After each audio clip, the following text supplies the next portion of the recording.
Hello boys and girls, एक बार फिर से आप सभी का वेलकमिंग नॉमिक गुरुकुल के प्लेटफॉर्म पे। और आज हम करने वाले हैं नेशनल इनकम पार्ट 4। सो इससे पहले 3 वीडियोस आ चुके हैं हमारे, और उसमें हमने किया था national income product method, right. So product method हमारा लास्ट वीडियो में एंड हो गया था, ख़त्म हो गया था। उसके न्यूमेरिकल्स, उसके कुछ क्वेश्चंस है जो कि हम नेशनल इनकम को कंप्लीट करने के बाद करेंगे। तो आज हमारे पास एक फ्रेश न्यू टॉपिक है जिसका नाम है इनकम मेथड, राइट। तो आज हम नेशनल इनकम को इनकम मेथड से कंप्यूट करेंगे, एस्टिमेट करेंगे, राइट। तो स्टार्ट करने से पहले मैं आपको एक जनरल सा आइडिया दे दूं कि होता क्या है national income by income method, right.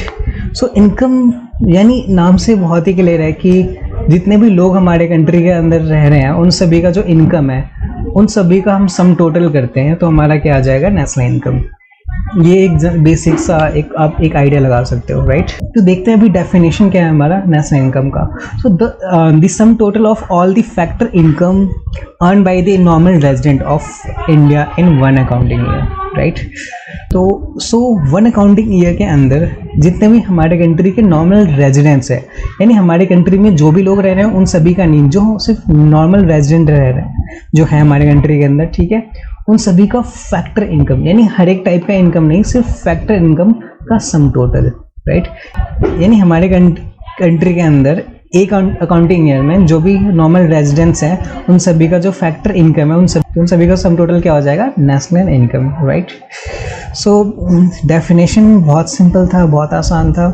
अभी इस डेफिनेशन में कुछ चीज़ें हैं जो थोड़ी टेक्निकल है। एक फैक्टर इनकम क्या होता है सर, और सर ये नॉर्मल रेजिडेंट क्या होता है, ये बड़ा अजीब सा लग रहा है। नॉर्मल रेजिडेंट तो ये एक नॉर्मल रेजिडेंट हर एक रेजिडेंट से कैसे अलग है, एक कोई भी एक कंट्री के अंदर नॉर्मल रेजिडेंट है या नहीं है, तो ये बात हमें कैसे पता लगेगी। एक तो ये नॉर्मल रेजिडेंट, और सर इनकम ही तो है, ये फैक्टर इनकम क्या होता है, इनकम तो बहुत सुना था हमने, ये फैक्टर इनकम क्या चीज़ है। तो एक तो हम नॉर्मल रेजिडेंट सीखेंगे, वो पढ़ेंगे क्या होता है, एंड दूसरा फैक्टर इनकम क्या होता है ये जानेंगे, राइट। सो नॉर्मल रेजिडेंट होता क्या है और ये एक रेजिडेंट से अलग कैसे होता है। तो पहले तो हम ये समझते हैं ये रेजिडेंट क्या चीज़ है। रेजिडेंट समझ में आएगा तभी पता लगेगा ना नॉर्मल रेजिडेंट क्या होता है। तो पहले हम समझते हैं रेजिडेंट क्या होता है। देखो रेजिडेंट का मतलब ये होता है कि हमारे कंट्री के अंदर एक बंदा स्पेसिफिक, कोई भी इंसान एक स्पेसिफिक डेज के लिए रहता है, तो वो बन जाता है हमारा नॉर्मल रेजिडेंट, राइट। अभी वो स्पेसिफिक डेट क्या है वो हमारा सब्जेक्ट नहीं है, वो हमारे वो स्टोरी नहीं है वो जानना। सो आप गूगल कर सकते हो कितने दिन के बाद वो रेजिडेंट बन सकता है। वैसे 2 कंडीशंस होते हैं उसके, बट अगर उस पर हम डिस्कस करेंगे तो टाइम का वेस्टेज ही होगा, राइट। सो रेजिडेंट तो समझ में आ गया सर कि कोई बंदे एक स्पेसिफिक डेज के लिए रह जाता है इंडिया के अंदर, तो वो हो जाता है हमारा हो जाता है रेजिडेंट, राइट। अभी नॉर्मल रेजिडेंट क्या होता है फिर, अच्छा तो अब नॉर्मल रेजिडेंट देखते हैं। तो ऐसा बंदा जिसका सेंटर ऑफ इकोनॉमिक इंटरेस्ट वो लाई करता हो इंडिया के अंदर, ठीक। यानी normal resident is one whose centre of economic interest lies in India, ठीक है सर। ये सेंटर ऑफ इकोनॉमिक इंटरेस्ट क्या होता है, तो अभी हम डिस्कस करेंगे सेंटर ऑफ इकोनॉमिक इंटरेस्ट क्या होता है। तो अभी सिंपल सी बात है, कोई भी इंसान जिसका centre of economic interest India के अंदर लाई करता हो वो हो जाएगा इंडिया का नॉर्मल रेजिडेंट। अभी सेंटर ऑफ इकोनॉमिक इंटरेस्ट क्या होता है, तो centre of economic interest means conducts economic transaction in that country on a significant scale, यानी वो अपनी इकोनॉमिक ट्रांजेक्शन है वो किसी पर्टिकुलर कंट्री के अंदर करता हो, तो उसका इकोनॉमिक ऑफ इंटरेस्ट क्या हो जाएगा, उस कंट्री के अंदर लाई करेगा। सेंटर ऑफ इकोनॉमिक इंटरेस्ट उस कंट्री के अंदर लाई करेगा, और वो भी एक सिग्निफिकेंट स्केल के अंदर होना चाहिए, मतलब एक अच्छा खासा अमाउंट यानी ट्रांजेक्शन होना चाहिए, राइट। तो अभी ये इकोनॉमिक ट्रांजेक्शन क्या हो जाए, तो अभी ये इकोनॉमिक ट्रांजेक्शन क्या होगा, तो इकोनॉमिक ट्रांजेक्शन का मतलब है इंडिया के अंदर वो या तो प्रोडक्शन कर रहा हो, इन्वेस्टमेंट कर रहा हो या एंड कंजप्शन कर रहा हो। तो कोई भी बंदा प्रोडक्शन, इन्वेस्टमेंट या कंजप्शन इंडिया के अंदर करता हो ऑन अ सिग्निफिकेंट स्केल, तो वो हो जाएगा इंडिया, तो उसका जो सेंटर ऑफ इकोनॉमी इंडिया के अंदर लाई करेगा, राइट। तो पहला कंडीशन क्या है नॉर्मल रेजिडेंट के लिए, पहला कंडीशन है जिसका सेंटर ऑफ इकोनॉमिक इंटरेस्ट लाई करता हो इंडिया के अंदर। अच्छा फिर ये इकोनॉमिक ऑफ इंटरेस्ट क्या होता है सर, वो बंदा जिसका प्रोडक्शन जो प्रोडक्शन, इन्वेस्टमेंट या कंजम्पशन करता हो इंडिया के अंदर ऑन अ सिग्निफिकेंट स्केल, ठीक है, उसको हम बोलते हैं सेंटर ऑफ इकोनॉमी इंटरेस्ट। यानी जो बंदा या कोई भी इंसान जो इंडिया के अंदर प्रोडक्शन करता हो, इन्वेस्टमेंट करता हो या कंजम्पशन करता हो ऑन अ सिग्निफिकेंट स्केल, उसका सेंटर ऑफ इकोनॉमी लाई करेगा इंडिया के अंदर। अगर सेंटर ऑफ इकोनॉमी उसका लाई करता है इंडिया के अंदर, तो वो क्या हो जाएगा, एक नॉर्मल रेजिडेंट ऑफ इंडिया हो जाएगा। एंड सेकंड कंडीशन है one who resides more than 1 year, and या तो बंदा क्या 1 साल से ज़्यादा इंडिया के अंदर रहता हो, तो वो क्या है, नॉर्मल रेजिडेंट ऑफ इंडिया हो जाएगा। ठीक है, यानी कोई कंटिन्यू 1 साल तक इंडिया में रह जाता है तो ऑफकोर्स वो इंडिया के अंदर ही प्रोडक्शन कर रहा हो, इंडिया के अंदर इन्वेस्टमेंट कर रहा है और इंडिया के अंदर कंजम्पशन कुछ तो इंडिया के अंदर ही करेगा ना, प्रॉपर सिग्निफिकेंट स्केल पे, क्योंकि इंडिया के अंदर उसको सर्वाइव करना है तो या तो कुछ नहीं तो कम से कम कंजम्पशन तो करेगा ही ना। तो वो क्या होगा, उसका सेंटर ऑफ इकोनॉमी इंडिया के अंदर लाई करेगा, राइट। तो नॉर्मल रेजिडेंट की हमारे पास 2 कंडीशंस है, एक वो बंदा जिसका centre of economy interest India में लाई करता हो, या तो दूसरा बंदा जो 1 साल से ज़्यादा इंडिया के अंदर रह गया हो, वो क्या होगा, इंडिया का नॉर्मल रेजिडेंट हो जाएगा, राइट। तो नॉर्मल रेजिडेंट तो आसान था, इजी था। एक कुछ चीज़ें और, normal resident include individual and institution. तो नॉर्मल रेजिडेंट एक इंडिविजुअल यानी कोई एक इंसान, मेल फीमेल ट्रांसजेंडर कोई भी हो सकता है, एंड इंस्टीट्यूशन भी हो सकता है। इंस्टीट्यूशन मतलब कोई बॉडी हो गई, कोई ऑर्गेनाइजेशन हो गया, वो भी हो सकता है, वो भी क्या हमारा रेजिडेंट हो सकता है, नॉर्मल रेजिडेंट हो सकता है, राइट। यानी कोई कंपनी है आपकी, ठीक है, वो भी एक नॉर्मल रेजिडेंट ऑफ इंडिया हो सकता है, राइट। यानी अब ये इंस्टीट्यूशन कैसे हो सकती है, तो ध्यान रखना है। एक छोटा सा एग्जांपल देता हूँ, कंपनी की एग्जांपल लेता हूँ। कोई भी कंपनी जो इंडिया के अंदर इनकॉर्पोरेट हुई हो, वो हमेशा रेजिडेंट ऑफ इंडिया ही होगी। कोई भी कंपनी जो इंडिया के अंदर जो कि इंडिया के अंदर इनकॉर्पोरेट हो रही है, वो नॉर्मल रेजिडेंट ऑफ इंडिया ही होगी, ठीक, पहली बात। तो एक एग्जांपल था ये इंस्टीट्यूशन का कि कोई इंस्टीट्यूशन कैसे नॉर्मल रेजिडेंट हो सकती है इंडिया की, अगर वो इनकॉर्पोरेट हुई है इंडिया के अंदर, तो हमेशा वो रेजिडेंट ऑफ इंडिया हो, राइट। इसके अलावा कोई इंडिविजुअल भी हो सकता है। इंडिविजुअल कैसा हो सकता है, इंडिविजुअल कोई भी इंसान, मेल फीमेल ट्रांसजेंडर कुछ भी XYZ, वो, राइट। तो इंडिविजुअल कोई भी XYZ मेल फीमेल ट्रांसजेंडर कोई भी हो, इंडिविजुअल ही होता है। इंस्टीट्यूशन मैंने आपको बता दिया, कंपनी, ऑर्गेनाइजेशन, एस्टेब्लिशमेंट, एंटरप्राइज, कुछ भी हो सकता है वो, ठीक है। And normal resident is not equal to citizen. आपको मैंने इस स्टार्टिंग में बता दिया था, ऐसा जरूरी नहीं कि नॉर्मल रेजिडेंट इंडिया का सिटीजन हो, या फिर जरूरी नहीं कि जो सिटीजन हो वो नॉर्मल रेजिडेंट हो, क्योंकि क्या होता है, हमारा कोई सिटीजन कोई USA में जाके रह रहा हो 1 साल से, तो वो USA का नॉर्मल रेजिडेंट हो जाएगा, इंडिया का रेजिडेंट नहीं होगा। और 1 साल में अपनी सिटीजनशिप तो खोएगा नहीं, तो सिटीजनशिप तो उसकी इंडिया की रहेगी, ठीक है। सो ये चीज़ें होती है हमारी नॉर्मल रेजिडेंट।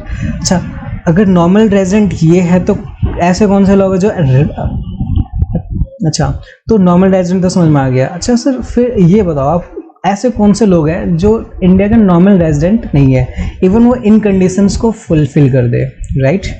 चलो फिर देखते हैं कि कौन से ऐसे लोग हैं जो नॉर्मल रेजिडेंट नहीं होते हैं। एक तो वो international organisations like WHO, WTO, IMF are non resident of a country.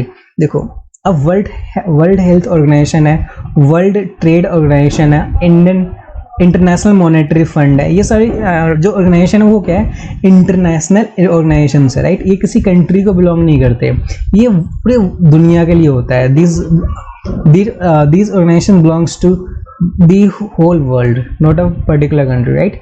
सो ये ऑर्गेनाइजेशन जो इंटरनेशनल ऑर्गेनाइजेशन होते हैं वो किसी कंट्री के रेजिडेंट नहीं हो सकते। इवन दो WHO का हेडक्वार्टर, यानी जो UN का हेडक्वार्टर है वो कहाँ पे है, न्यूयॉर्क में है, बट वो USA का क्या होगा, नॉर्मल रेजिडेंट नहीं होगा कभी भी, राइट, क्लियर है। इवन जो WTO है, इवन जो WTO है, इसका भी हेडक्वार्टर क्या है, न्यूयॉर्क सिटी में है, बट ये कभी भी रेजिडेंट नहीं होगा USA का, ठीक है। सेम IMF का हेडक्वार्टर का है USA में, बट वो कभी भी नॉर्मल रेजिडेंट नहीं होगा USA का, ठीक। एंड इसके अलावा टूरिस्ट ऑफ एनी काइंड, यानी कोई किसी भी तरह का टूरिस्ट हो, चाहे वो स्पोर्ट टूरिज्म के लिए आया हो, मेडिकल टूरिज्म के लिए आया हो, मोनूमेंटल टूरिज्म के लिए आया हो, यानी कोई साइट सीइंग हिस्टोरिकल प्लेस है, मोनूमेंटल से बोलते हैं, वाइल्ड लाइफ टूरिज्म के लिए आया हो, कल्चरल टूरिज्म के लिए आया हो, रिलीजियस टूरिज्म के लिए आया हो, या एजुकेशनल टूरिज्म के लिए आया हो, राइट। वो किसी भी तरह के टूरिज्म के लिए आया हो, वो हमारा नॉर्मल रेजिडेंट नहीं होने वाला है, ठीक। इसके अलावा crew member of foreign vessels and commercial travel seasonal workers, जो ये फॉरेन वेसल्स होते हैं, यानी बहुत सारी बड़ी बड़े वेसल्स होते हैं, शिपिंग वेसल्स होते हैं जो इंडिया के अंदर आते होंगे। और आपको पता है ये जो वेसल्स आते हैं एक दो दिन के लिए तो आते नहीं, कई बार उनको 6 महीने लग जाते हैं एक रूट को कंप्लीट करने में, एक राउंड ट्रिप को कंप्लीट करने में। और इसके जो क्रू मेंबर है वो एक साल के लिए कई बार घर से बाहर रहते हैं, राइट। आपको पता है जो जिनके शिपिंग में लोग काम करते होंगे उनको पता होगा ये।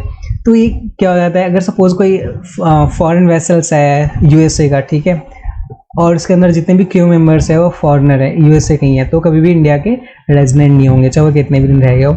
उसके अलावा कॉमर्शियल ट्रैवल्स, जो बिजनेस ट्रैवल पे आते हैं इंडिया के अंदर, वो कभी भी इंडिया के रेजिडेंट नहीं होंगे। एंड जो सीजनल वर्कर्स होते हैं ये भी इंडिया के कभी रेजिडेंट नहीं होते। यानी फॉर एग्जाम्पल सीजनल वर्कर मान लो नेपाल इंडिया का, वो क्या होता है किसी पर्टिकुलर सीजन के अंदर इंडिया के अंदर आके काम करते हैं और फिर ऑफ सीजन होते ही चले जाते हैं सपोज, ठीक है, तो वो कभी इंडिया के रेजिडेंट नहीं होंगे इस केस में, ठीक।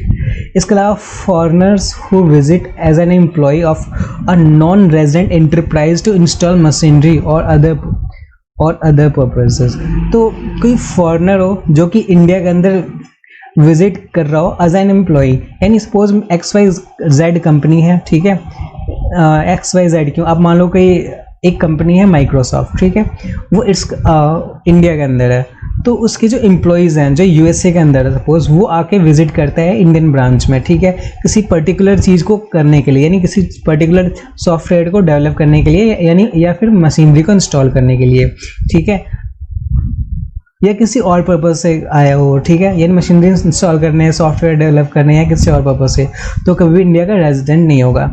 तो कहने का मतलब ये है कि अगर कोई फॉरेनर कंपनी हो जो इंडिया के अंदर हो, ठीक है, जो नॉन रेजिडेंट ऑफ इंडिया हो, यानी यूएसए की कंपनी हमेशा यूएसए की रेजिडेंट रहेगी चाहे वो कहीं भी हो, ठीक है, तो यूएसए की कंपनी हो और जो उसका एम्प्लॉय है वो यूएसए से आया, वो कभी भी इंडिया का नॉर्मल रेजिडेंट नहीं होगा।